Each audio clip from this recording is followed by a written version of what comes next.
احتجاج تبرسی کے اندر امام احمد تبرسی نے بھی یہی بات لکھی، اسی طرح حق الیقین کے اندر ملا باقر مجلسی نے بھی یہی بات لکھی، اسی طرح البدایہ والنہایہ کے اندر حافظ اماد الدین ابن کثیر نے بھی یہی بات لکھی، اسی طریقے پر سنن الکبریٰ بہقی کے اندر امام بہقی نے بھی یہی بات لکھی، ابو بکر تیرے ابو کے اس باغ کو کھا کر کیا کروں گا؟ بیٹی فاطمہ کیا تجھے وہ وقت یاد نہیں کہ جب میں نے اپنی بیٹی عائشہ کی شادی کی، تیرے والد سے شادی کی، تو میں نے پوچھا اے اللہ کے محبوب تم اپنی زوجہ عائشہ صدیقہ کو اپنے گھر لے کر کیوں نہیں جاتے؟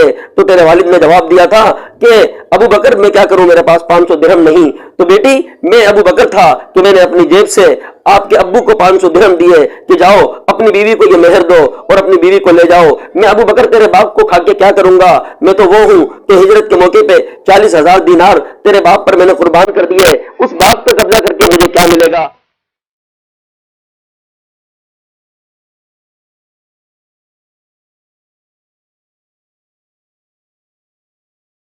السلام علیکم ورحمۃ اللہ وبرکاتہ۔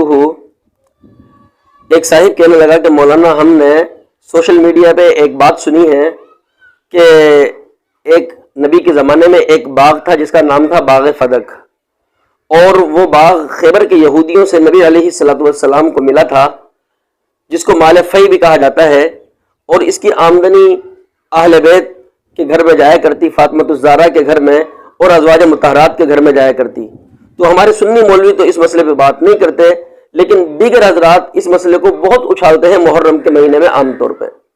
وہ اس پر ایک لمبی چوڑی کہانی بناتے ہیں کہ یہ باغ فدق چونکہ حضرت فاطمہ الزہرا رضی اللہ تعالی عنہ کا حصہ تھا، جو کہ ان کے والد حضرت محمد صلی اللہ علیہ وسلم کی جائیداد کی وجہ سے حضرت فاطمہ کو ملنا تھا، اور اس باغ فدق کو سیدنا صدیق اکبر رضی اللہ تعالی عنہ اپنے دور خلافت میں کھا گئے، معاذ اللہ قبضہ کر لیا۔ تو اس بارے میں کیا حقیقت ہے؟ تو اس پر میں آپ کو کچھ تفصیلاً بات بیان کروں گا۔ پہلی بات تو یہ سمجھیں کہ یہ باغ فدق ہے کیا۔ مدینہ منورہ سے کچھ فاصلے پر یہ ایک باغ تھا جس میں تقریباً 13 کھجور کے باغ تھے، بس 13 کھجور کے درخت تھے۔ تو یہ نبی علیہ الصلوۃ والسلام کو ملا تھا حصے میں ایک جو ہے غزوے کے موقع پر، اور جو ہے بغیر لڑے جو ہے یہ فتح ہو گیا تھا، اور رسول اللہ کے زمانے میں اس کی آمدنی ازواج مطہرات کے گھر میں بھی جایا کرتی، اسی طرح نبی کی بیٹی فاطمہ الزہرا کے گھر میں بھی جایا کرتی۔ جب نبی علیہ الصلوۃ والسلام دنیا سے چلے گئے تو نبی علیہ السلام کے جانے کے بعد سیدنا فاطمہ الزہرا رضی اللہ تعالی عنہا کے ذہن میں خیال آیا کہ چونکہ میرے والد کی اولاد میرے علاوہ اس دنیا میں اور کوئی نہیں، میرے 3 بھائی وہ فوت ہو گئے، میری 3 بہنیں وہ فوت ہو گئی، تو میں نبی کی اکلوتی بیٹی دنیا میں رہ گئی ہوں، اور وہ باغ جائیداد کے اعتبار سے، وراثت کے اعتبار سے مجھے ملنا چاہیے۔ اور یہ لالچ نہیں تھا فاطمہ الزہرا کو، وہ قناعت پسند تھی، وہ ان کے ذہن میں بات آئی کہ مجھے مل جائے گا تو بطور برکت کہ میں اس کو اپنے پاس رکھ لوں گی۔ تو اس لیے انہوں نے پیغام بھیجا سیدنا صدیق اکبر کے پاس، تو صدیق اکبر رضی اللہ تعالی عنہ کے پاس پیغام بھیجا کہ وہ باغ جو میرے ابو کا تھا باغ فدق، لہذا نبی کے جانے کے بعد اب وراثت کے اعتبار سے وہ باغ مجھے ملنا چاہیے۔ تو لہذا اب اس پر بہت سارے لوگوں نے بیانات شائع کیے ہیں، اہل تشیع کے بیانات بڑے اختلافی آتے ہیں، اور ہمارے حضرات نے تفصیلی جواب بھی دیا ہے، جس کا میں مختصر انداز میں آپ کو یہ بیان کروں کہ دیکھیں اس پر متفق علیہ جو کتابیں ہیں، چاہے وہ شیعہ کی ہوں یا سنی کی ہوں، احتجاج تبرسی کے اندر امام احمد تبرسی نے بھی یہی بات لکھی، اسی طرح حق الیقین کے اندر ملا باقر مجلسی نے بھی یہی بات لکھی، اسی طرح البدایہ والنہایہ کے اندر حافظ اماد الدین ابن کثیر نے بھی یہی بات لکھی، اسی طریقے پر سنن الکبریٰ بہقی کے اندر امام بہقی نے بھی یہی بات لکھی۔ وہ یہ کہ سیدنا صدیق اکبر رضی اللہ تعالی عنہ نے جو جواب دیا فاطمہ الزہرا رضی اللہ تعالی عنہ کے قاصد کو، وہ یہ تھا کہ جاؤ جا کے بتلا دو بیٹی فاطمہ کو تمہارے ابو نے فرمایا کہ ہم لوگوں کے انبیاء کے مال میں وراثت جاری نہیں ہوتی، جو کچھ ہم چھوڑ کر جاتے ہیں وہ مسلمانوں کے بیت المال میں چلا جاتا ہے، تو لہٰذا میں تو تمہارے ابو کے مطابق فیصلہ کرنا چاہتا ہوں، اب تم بتاؤ تمہاری کیا رائے ہے۔ میں یہ چاہتا ہوں کہ جس طریقے پر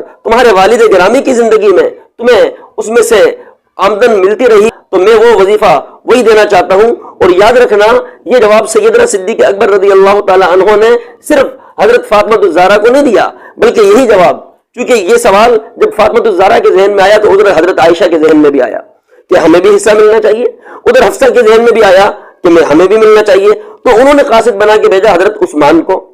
تو لہذا سب کو حضرت ابو بکر کا یہی جواب تھا کہ نبی کے مال میں وراثت جاری نہیں ہوتی، ان کا مال عام لوگوں کے لیے ہوتا ہے، میں ان کا وظیفہ جاری کر دوں گا۔ لہذا جب یہ بات حضرت فاطمہ الزہرا رضی اللہ تعالیٰ عنہ تک پہنچی تو وہ اس پر راضی ہو گئی۔ انہوں نے کہا کہ جو ہے نا، میں اس مال کو اس لیے نہیں لینا چاہتی کہ مال کی مجھے حرص تھی، میں مفہوم عرض کر رہا ہوں۔ انہوں نے کہا کہ میں تو بطور برکت کے لینا چاہتی تھی، جو آپ فیصلہ فرمائیں میں اس پہ راضی ہوں، بس بات اتنی تھی۔ اب لوگوں نے اس بات کا ہوا بنا دیا کہ جناب اس بات پر حضرت فاطمہ الزہرا معاذ اللہ حضرت سیدنا صدیق اکبر سے ناراض ہو گئی اور ساری زندگی انہوں نے بات نہیں کی، جبکہ یہ بات بالکل پیور جھوٹ ہے۔ پہلی بات تو یہ کہ اگر بات نہیں کی تو وہ عرصہ تھا کتنا، 6 مہینے کا عرصہ تھا۔ بات نہیں کی اس کا ایک مطلب یہ بھی ہے کہ اس مسئلے پہ بات نہیں کی، حضرت فاطمہ الزہرا کو علم ہو گیا تھا تو اس لیے بات نہیں کی۔ اور دوسری بات یہ کہ وہ کیوں بات کرتی، وہ تو اجنبیہ تھی، ان سے پردہ تھا۔ لیکن پھر بھی روایات میں آتا ہے، البدایہ والنہایہ میں آتا ہے، ایک موقع پر گرمی کے موقع پر حضرت ابو بکر صدیق حضرت فاطمہ الزہرا کے گھر پہ پہنچے، دروازہ بجایا، علی نے دروازہ کھولا، کہا کہ علی اگر آپ کی اجازت ہو تو میں خاتون جنت فاطمہ الزہرا سے ملنا چاہتا ہوں، بات کرنا چاہتا ہوں۔ علی اندر گئے، حضرت فاطمہ الزہرا رضی اللہ تعالی عنہا سے عرض کیا کہ ابو بکر آئے ہیں، تم سے ملنا چاہتے ہیں، ملو گی؟ تو حضرت فاطمہ نے جواب دیا کہ جو آپ کی مرضی ہو، میں اس پہ راضی ہوں۔ انہیں بلا لیا گیا، حضرت ابو بکر صدیق آئے اور آ کے کیا جواب دیا؟ تاریخ میں یہ الفاظ آج بھی موجود ہیں۔ سیدنا صدیق اکبر نے کیا جواب دیا؟ فرمایا بیٹی میں نے تمہیں باغ فدق اس لیے نہیں روکا، اپنے پاس نہیں رکھا، تم یہ نہ سمجھنا کہ میں نے باغ فدق کو کھا لیا ہے، میں ابو بکر تیرے ابو کے اس باغ کو کھا کر کیا کروں گا؟ بیٹی فاطمہ کیا تجھے وہ وقت یاد نہیں کہ جب میں نے اپنی بیٹی عائشہ کی شادی کی، تیرے والد سے شادی کی، تو میں نے پوچھا اے اللہ کے محبوب تم اپنی زوجہ عائشہ صدیقہ کو اپنے گھر لے کر کیوں نہیں جاتے؟ تو تیرے والد نے جواب دیا تھا کہ ابو بکر میں کیا کروں، میرے پاس 500 درہم نہیں۔ تو بیٹی میں ابو بکر تھا کہ میں نے اپنی جیب سے آپ کے ابو کو 500 درہم دیے کہ جاؤ اپنی بیوی کو یہ مہر دو اور اپنی بیوی کو لے جاؤ۔ میں ابو بکر تیرے باپ کو کھا کے کیا کروں گا؟ میں تو وہ ہوں کہ ہجرت کے موقع پہ 40,000 دینار تیرے باپ پر میں نے قربان کر دیے، اس باغ پہ قبضہ کر کے مجھے کیا ملے گا؟ روایات میں آتا ہے رضیت فاطمہ الزہرا اس پہ راضی ہو گئی اور فاطمہ الزہرا نے کوئی اعتراض نہیں کیا۔ اب جو باتیں بنائی جاتی ہیں نا وہ ساری بکواس بازی ہے، ڈرامے بازی ہے، صحابہ کا کوئی اختلاف نہیں تھا۔ اور دوسری بات یہ، اگر حضرت فاطمہ الزہرا رضی اللہ تعالی عنہا ناراض تھی اور ابو بکر صدیق نے فاطمہ الزہرا کا حق کھا لیا تھا، تو پھر حضرت علی کو تو شیر خدا وہ دنیا مانتی ہے، پوری دنیا آج بھی مانتی ہے، تو حضرت علی نے بدلہ کیوں نہیں لیا؟ حضرت ابو بکر صدیق کے پیچھے نمازیں کیوں پڑھی؟ اور پھر دوسری بات، حضرت فاطمہ الزہرا کا جنازہ پڑھانے والے کون تھے؟ وہ ابو بکر صدیق تھے۔ تیسری بات، مان لیا کہ ابو بکر صدیق کے احترام میں حضرت علی نے چلو لڑائی نہیں کی، لیکن جب خود حضرت علی رضی اللہ تعالیٰ عنہ کی خلافت کا دور آیا تو اس ٹائم اگرچہ فاطمہ دنیا میں نہیں تھی لیکن ان کی اولاد تو تھی نا۔ حضرت علی اپنی اولاد کو بلاتے اور بلا کر کے کہتے بیٹیوں آ جاؤ میں تمہیں حصہ دوں گا۔ ابو بکر کھا گیا تھا لیکن چونکہ اب میں بادشاہ بن چکا ہوں میں تمہیں اس باغ فدق میں سے حصہ دیتا ہوں، لیکن علی نے بھی ایسا نہیں کیا۔ تو پتہ لگا یہ ساری ڈرامے بازی ہے، ابو بکر صدیق نے نہ فاطمہ کا حق کھایا تھا، بس ایک شبہ تھا، ایک ان کے ذہن میں مسئلہ تھا جس کا علم ان کو نہیں تھا، جب علم ہوا تو انہوں نے تسلیم کر لیا۔ تو لہٰذا اس طرح کی باتیں یہ ساری بناوٹی باتیں ہیں، یہ کہنے کی باتیں ہیں کہ حضرت ابو بکر صدیق رضی اللہ تعالیٰ عنہ معاذ اللہ حضرت فاطمہ الزہرا کا حق کھا گئے، ایسا بالکل بھی نہیں ہے۔ آخر میں ایک بات بتاؤں اس کے علاوہ ایک مزے کی بات کہ حضرت علی کے بیٹے حضرت حسین کے بیٹے امام زین العابدین کے بیٹے تھے حضرت زید مدینہ منورہ میں ایک مجلس میں بیٹھے ہوئے کسی نے شرارت کی اور شرارت کے طور پہ یہ کہا کہ اے زید یہ بتلاؤ، اے امام زین العابدین کے بیٹے، اے حسین کے پوتے، اے علی کے پڑپوتے، اے فاطمہ کے پڑپوتے، یہ بتلاؤ تمہاری دادی جان فاطمہ کا حق باغ فدق کے بارے میں تمہاری کیا رائے ہے جو ابو بکر نے کھا لیا تھا؟